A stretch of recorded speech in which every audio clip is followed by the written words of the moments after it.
Hello and welcome back to Heslop Tech Talk. Joel back with you today.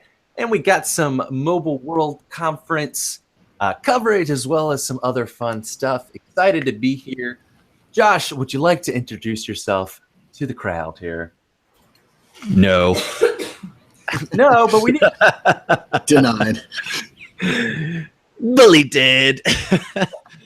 Josh Heslop from Josher14 on YouTube, as well as Josher.net, and I do Surface gaming benchmarks on the Surface Pro 4 and Surface Book, as well as lots of gaming and tech news as well. Yeah, Jeremy? Yeah, Jeremy Heslop, owner and operator of OmniTech Pro. We're a business-to-business IT firm, and we're looking to just help people get more competitive with their technology. Awesome. Well, to kick things right off, it's Mobile World Conference right now, MWC for short.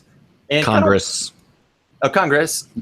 Sorry, I'm here. Still waking up. My brain is not functioning all right now. But no, this one is a great way for manufacturers to kind of put out some new phones, some tablets, other mobile devices, and things that are coming out soon here, and to kind of have a big hype train about them. So the biggest hype train that has started is with Samsung, and obviously their Galaxy iteration is a huge deal and really pushing the market with Android for sure. And so far we've had some leaks on some of the specifications of both the Galaxy S8, but they also released things about the Galaxy S8 Plus. You know, they're not going too crazy with how their naming schemes are here, but we're going to pop over here on the screen share for the Galaxy S8 Plus. And this is something that's pretty cool. Here's the S8 first. And this is it's supposed to have a 5.6 inch or 5.8 total screen.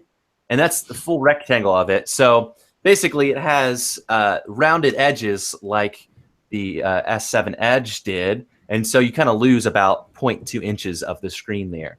Yeah, exactly. So for 5.8 murder corners with the Super AMOLED display, 12 megapixel dual pixel, same as before, but obviously they probably put some cool stuff in there. 8 megapixel front, IP68 dust and water resistant, the iris scanner again, 64 gigs of memory, 4 gigs of RAM, Samsung Pay. This is interesting. Earphones tuned by AKG. So I'm assuming they have some type of partnership with AKG to get some better headphones, because it's great, because normally headphones that you get in the box with the phone aren't great at all, kind of just thrown away most of the time, unless they're AirPods and you use them forever, apparently. Still wireless charging. So those are some interesting specs, but then you go over to, that was from Techno Buffalo with John Rettinger, and then Evan Blass, there's EvLeaks, did the 6.8 Plus, and this is a 6.2 inch screen. And the only difference here is that it's 6.1 with the rounded corners, but the only difference, the same exact specs, except it's a bigger model. So this is really cool that they're able to fit this type of footprint in a not much bigger. So they're saying that this, the 5.6 inch, technically with the rounded corners, is going to be about the same size as the 5.3 inch screen that was on the S7. And then this, the 6.1 inch with, hold on one second here. So real quick, I've got something to say. We have to remember the Note 7. The S8 and S8 Plus are on the heels of the Note 7. I mean, I think they should just make the battery separate. Am I right? Like, just completely, like, you use a connection for the battery and that's it. There's no battery in the phone at all. Right. Well, I think there was some rumors that Sony was making the batteries for the new 8s coming out. So we'll have to see what happens with that. I guess maybe they fired all of their battery guys at Samsung. The interesting thing is with these is I'm super happy to see the 64 gig minimums. I mean, no matter what size phone, if you don't have, the 32 and definitely 16 gig minimum, some phones need to go away like tomorrow, like yesterday. So I'm happy to see that. I'm happy to see the screen sizes. They're pushing the boundaries again. So it's good. The 2 weeks I had the Note 7, the 64 gig was just glorious. It's amazing. Yeah. Well, Joel, we can't hear you, so keep working on that thing, man. Me and Germs are just going to have our tech talk. What? Some people are saying 6.2 is too big, but I'm pouring witch hazel on Joel's stream. Try and clean his stream up. Yeah, it's still robot, Joel. All right. Well, I'm going to go into my first. Jeremy, or you had the first story. Yeah, we can go into mine because it's an interesting one.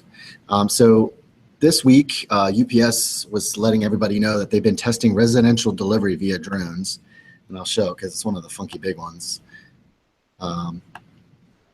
which I thought was kind of cool. Amazon's been doing this, but you normally don't see the standard tried and true businesses today that are, here's the picture. Whoa, that is big. Via techcrunch.com. Yeah, so TechCrunch is saying that they use an octocopter that was launched from the roof of one of their electric delivery vans. I wish I would have a picture on here because it was pretty funny. It was actually sitting on the roof of one of the vans. Wow. And it went up and popped off the package in the front yard and then came back and landed back on the top of the roof. So it's interesting technology for sure. I think that it makes sense to kind of have it on a delivery van because you can get it close to your residential areas, and then you can just kind of fly over the houses, drop it in somebody's yard,